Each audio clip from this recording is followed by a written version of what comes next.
How do we cement veneers? So the veneers are ready and prepared to be cemented, and your patient have already given you the okay. And they're like, yes, go ahead, cement it on. Usually this is how we prepare Emax veneers, which is the most material is used for natural looking veneers.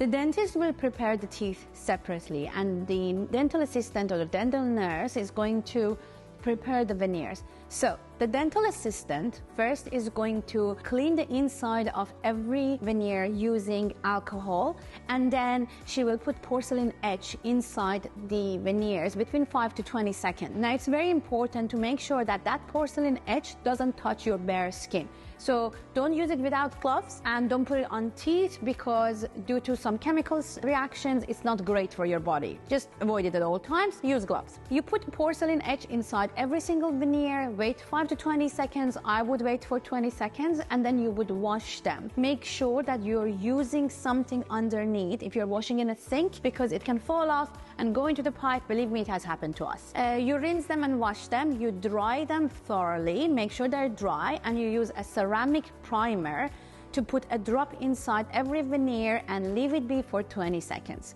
The ceramic primer only needs to be aired for 5 seconds after that, and the veneers are ready to be delivered to the dentist.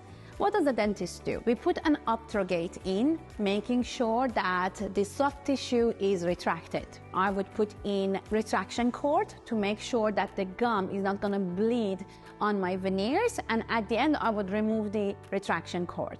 I etch the teeth only for 5 seconds. I don't want to cause sensitivity, and I would rinse them really thoroughly. And after that, you can use either a bond, which is usually what I like to use, but you can also use tooth primer. For bond, you would leave it on for 5 seconds, air it for 5 seconds, and then use the curing light.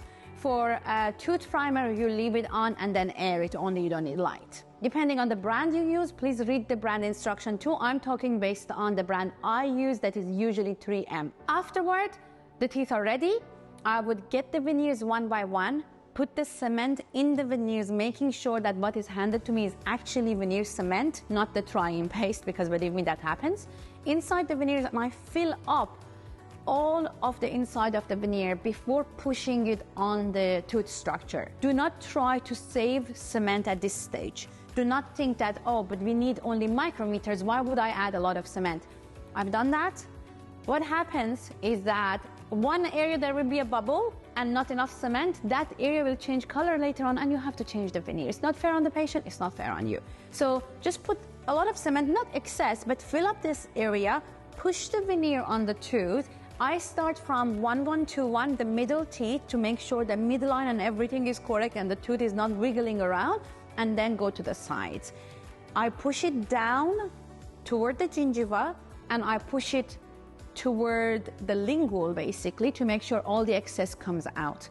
Now, once everything's placed on and you're sure with the angulation, with the margins, everything's fine and it's exactly the way it should be, every single veneer, I'm gonna go ahead and remove all this excess cement from underneath using a brush that I just bought from an art shop. And at this stage, it's not light cured, and all of the cement is loose, basically. You get all of them out. From the palatal side or the lingual side, I use a cotton roll, remove all the cement.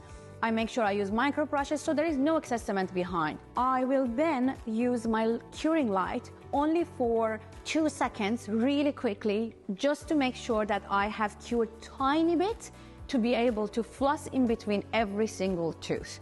And then also I will remove the retraction cord. At this stage, all the cement is still not fully set. And when I remove the retraction cord, when I do the flossing between the teeth, only then I start curing. This procedure, unfortunately, after having had it done for so many years, it's still stressful. If the gum bleeds, the cementation will fail. If the veneer moves, if when you're flossing, the curing wasn't enough, it'll move the veneer. If the curing was too much, you cannot floss. I understand all of these. Unfortunately, it just becomes better by practice. What I tell all of my patients is, at the end of the day, we're all human. Things can go wrong. You might make a mistake as a dentist, or the oral environment, might be different from what it should be. They might fall down, they might be clenching or grinding. So I tell every single patient they have a warranty with these veneers, depending on your policy. They can come back. If something pops out or something breaks, usually happens within the first few weeks to within the first year, and it's under warranty, we change it. Then we check and see, why has it broken? Is the patient grinding in a certain way? Are they moving their jaw in a certain way? Or they have fallen down? Or maybe merely there has been a mistake when cementation. There might be a real little drop of blood that went in and you didn't realize. Good luck.